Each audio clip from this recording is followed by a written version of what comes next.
Have you ever found yourself thinking, I should just let this slide? It's not worth the fight. I'm above this nonsense.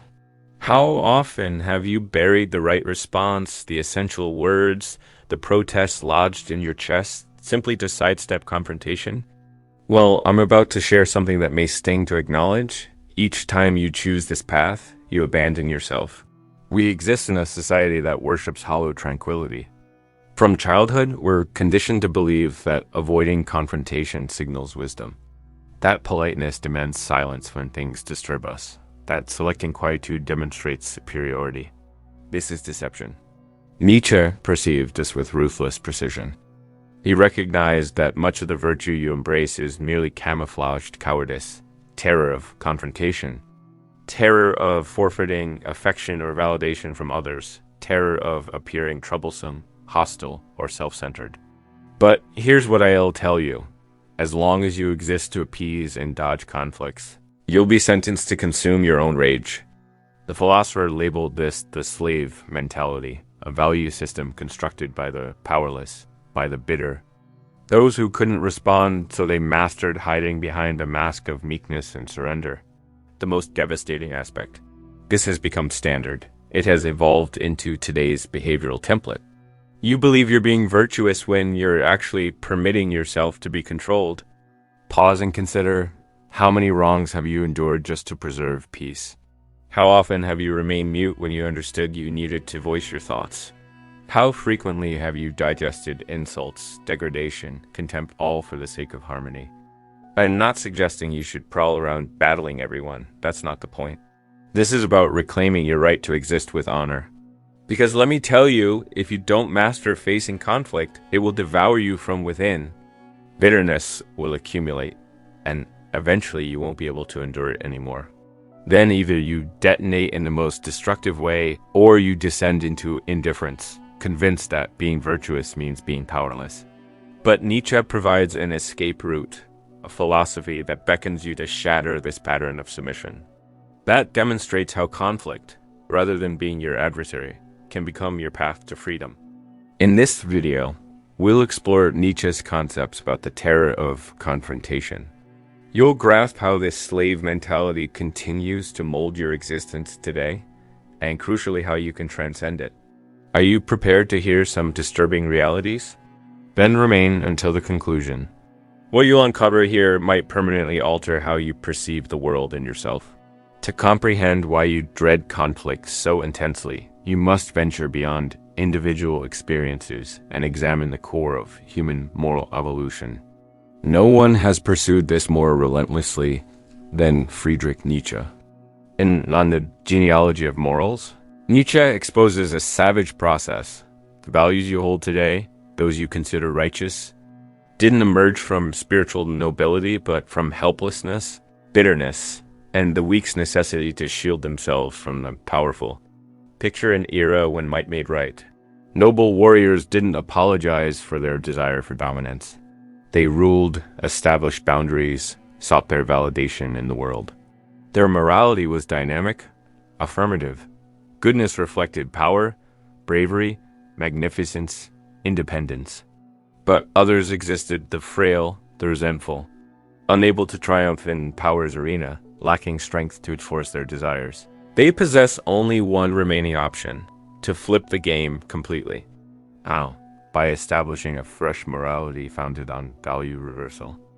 What was previously good strength, pride, courage, became viewed as evil, as transgression. What was once weakness, submission, compliance, and humility was elevated to virtue status, not from genuine goodness desire, but from necessity. This was survival.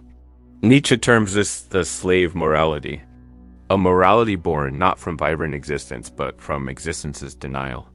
A value framework that glorifies withdrawal, renunciation, passivity as though they were superior decisions when they're actually unconscious defenses against the inability to act.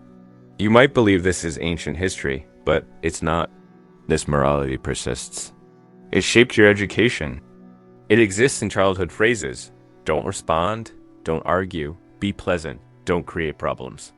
From early years, You were programmed to connect confrontation with evil and submission with virtue. Every instance you stay quiet, lower your head, or evade conflict to maintain harmony's appearance. This slave morality governs you. But notice, this doesn't mean you're inherently weak or submissive. It means you were taught to believe that being strong, asserting your will, imposing boundaries, all this would be wrong. You were indoctrinated to believe being good equals being harmless. The outcome? A psychological trap ensnaring millions? Fear of confrontation? Fear of taking positions? Fear of claiming your own strength? You persuade yourself you're mature by avoiding conflicts when fear actually paralyzes you. The more you escape, the more powerful the slave morality grows within you. But there's another toxin in this process. Because the anger you suppress doesn't vanish, it ferments inside you, transforms into resentment. This will be our next topic. You understand how resentment is the hidden engine of your passivity and how it undermines your life from within. So continue, the hardest truths await. If this content resonates with you, click the subscribe button and join the channel. Thank you for your support. Now that you grasp how slave morality shaped your fear of confrontation, it's time to examine deeper into one of the most destructive emotions it creates, resentment. Nietzsche was masterful at dissecting the human psyche, and rarely was his analysis as when describing resentment's mechanics. On the Genealogy of Morals, he explains that resentment emerges when a vital impulse, the urge to act, to assert oneself, to enforce one's will, is thwarted and cannot express itself. But the energy doesn't vanish. It turns inward, and instead of becoming action, it becomes toxin. The resentful individual is someone who wishes to act, but cannot. They want to confront the aggressor, but don't dare. They want to claim their territory, but fear the repercussions. So they suppress this force and begin constructing a moral story to justify their passivity. I am better because I don't react. I'm nobler because I forgive. I'm superior because I don't lower myself to argue. But this is all falsehood. Behind this moral superiority discourse lies unacknowledged anger, unprocessed frustration, a powerlessness that corrupts the soul. And you sense it even if you won't admit it.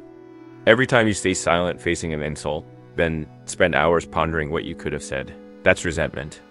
Every time you watch someone exploit your kindness and instead of asserting yourself, you just accumulate bitterness. That's resentment. Every time you pretend serenity but feel growing bitterness for not defending your boundaries, that's resentment. Nietzsche warns us, the resentful person isn't merely a victim, they're accomplice to their own captivity. By not confronting conflict when necessary, you nourish this poison within you, and over time, it destroys you. Resentment creates a destructive cycle. The more you flee confrontation, the more resentful you become. The more resentful you become, the less courage you possess to confront. Thus, you sink gradually into bitterness and self-pity, the most tragic element. Many grow comfortable with this condition and begin defining their identity around it. They become willing martyrs, proud of their supposed goodness when they're actually prisoners of their own fear. But Nietzsche didn't believe we're doomed to this destiny. There's an exit, a path of profound transformation. It involves cultivating the will to power, the capacity to assert your existence without shame, without guilt, without fear. This is our next discussion. You'll discover how to reclaim this vital force and break permanently with the submission pattern. So far, you've seen how slave morality and resentment shape your fear of conflict and imprison your life. But Nietzsche wasn't a thinker satisfied with merely diagnosing the soul's ailments. He sought paths of transcendence. The key to escaping this prison lies in one of his most powerful concepts, the will to power. This concept has been vastly misunderstood throughout history. Some have reduced it to a desire for domination over others, a grave mistake. When Nietzsche speaks of will to power, he's discussing something far deeper, life's fundamental drive. Everything living wants to expand, assert itself, grow, and surpass its own limitations. This is will to power.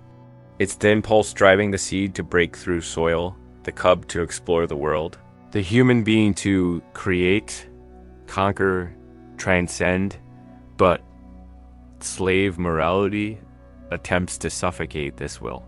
It says, don't assert your desire, don't stand out, don't confront, don't be dangerous. It wants you confined to a small, harmless, controllable space. When you repress your will to power, it doesn't disappear, it corrupts. It turns against you, and then resentment, passivity, and self-pity emerge. Recovering your will to power means reconnecting with that vital force you were taught to fear. It means abandoning the illusion that virtue lies in submission. It means accepting that life is conflict and that conscious confrontation is an act of affirmation, not gratuitous violence. How do you accomplish this? First, by recognizing that fear of conflict isn't virtue, it's a vice you inherited and now must overcome. Second, by beginning to take stands in small matters. Learn to say no. Learn to establish boundaries. Reclaim the right to exist fully. Third, by cultivating courage to face life's inevitable conflicts with awareness and presence, not to destroy the other, but to assert yourself in the world. Will to power isn't about oppressing, it's about ceasing to be oppressed. It's about living with integrity, with straight spine, with liberated soul. But Nietzsche knew this transformation doesn't happen overnight. It requires a deep process, an inner rebirth. To explain this process, he gave us one of philosophy's most brilliant metaphors, the spirit's metamorphosis from camel to lion, from lion to child. This is what we'll explore next. You'll discover how to stop being the camel that carries submission's burden, to become the lion that conquers freedom, and finally the child that creates new values. Let's continue. Nietzsche not only revealed the hidden poisons of slave morality and resentment, he also left us a symbolic map for the inner transformation each of us must undertake to break these chains. In Thus Spoke Zarathustra, he describes the spirit's three metamorphoses: the camel, the lion, and the child. This isn't just any metaphor, it's an existential roadmap, a path to liberation. Let's begin with the camel. The camel is the spirit that carries burdens. It bends under others' expectations, social norms, and moral obligations imposed by a culture that venerates passivity. You must be obedient. You must be humble. You must swallow your anger. You must avoid confrontation. The camel accepts everything. It's strong in its ability to endure, but this strength is barren. It's the strength of resignation, not creation. Worse still, the camel takes pride in its own suffering. The more it submits, the more it believes it's virtuous. This is the stage where most people exist, and perhaps you recognize yourself in it, but Nietzsche doesn't abandon us there. A moment arrives when the camel's spirit rebels. It can no longer bear the weight of the lies it carries. It craves freedom. It craves self-assertion. For that, it must become a lion. The lion is the spirit's figure that learns to say no. No to external impositions. No to slave morality. No to social roles that diminish it. The lion embodies the awakened will to power. But observe, the lion doesn't seek destruction for destruction's sake. Its struggle is for space, for an inner territory where it can exist authentically. To conquer this space, the lion must face the greatest of all dragons, the dragon of thou shalt. This dragon shines with 1,000 scales, and on each scale is written a commandment. Thou shalt be meek. Thou shalt be submissive. Thou shalt avoid conflict. Defeating this dragon requires courage.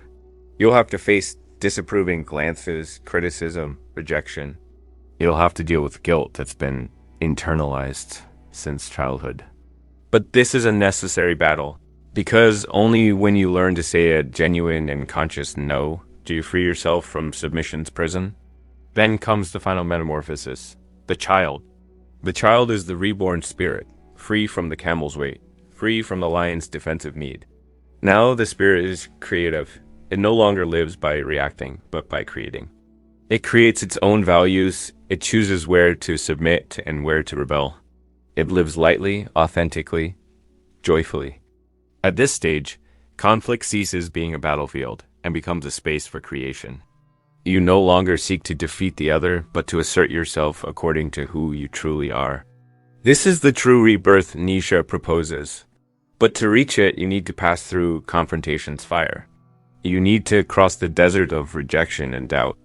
You need to break once and for all with the fear that keeps you chained. This leads us to an essential question. How do you discover who you really are behind all these layers of fear and submission? Nietzsche offers us a powerful answer in Exe Homo, the path of becoming who you are. This is what we'll explore next. You'll understand why facing conflict is a crucial step in discovering your true identity and how this journey can transform every aspect of your life. Now that you understand the transformation process from camel to lion, from lion to child, it's time to grasp what's truly at stake. Nietzsche challenges us with one of his entire philosophy's deepest and most provocative ideas, becoming who you are. In Exe Homo, he writes this formula as both invitation and warning. Because becoming who you are isn't a natural, spontaneous, automatic process. On the contrary, it's a struggle, and the first battle you must win is precisely against the fear of conflict.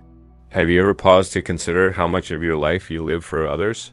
How many times have you chosen the path that would please your parents, your partner, your friends, your boss, even when that wasn't what you truly wanted?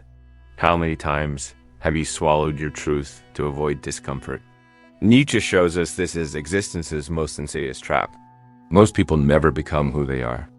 They spend their lives playing roles, wearing masks, adjusting to expectations, trying to be what they believe they should be. But there's a brutal price for this false harmony. Each time you suppress your true will, part of you dies. Each time you avoid an important conflict, your identity dilutes a little more. Each time you say yes when you wanted to say no, you move further from who you really are. Nietzsche understood that fear of conflict isn't just a behavioral problem. It's an existential obstacle. Because conflict is the field where identity is forged. It's in the clash with the world, with others, with ideas, that you discover what you truly value, what you truly believe, what you truly desire. Without conflict, there's no self-knowledge. Without self-knowledge, there's no authenticity. Without authenticity, there's no complete life, just empty theater. Therefore, becoming who you are requires courage to face necessary confrontation, saying no to others' expectations, saying no to roles imposed on you, saying no to your own tendency to adapt in exchange for acceptance. But there's more. Nietzsche reminds us this path is profoundly individual.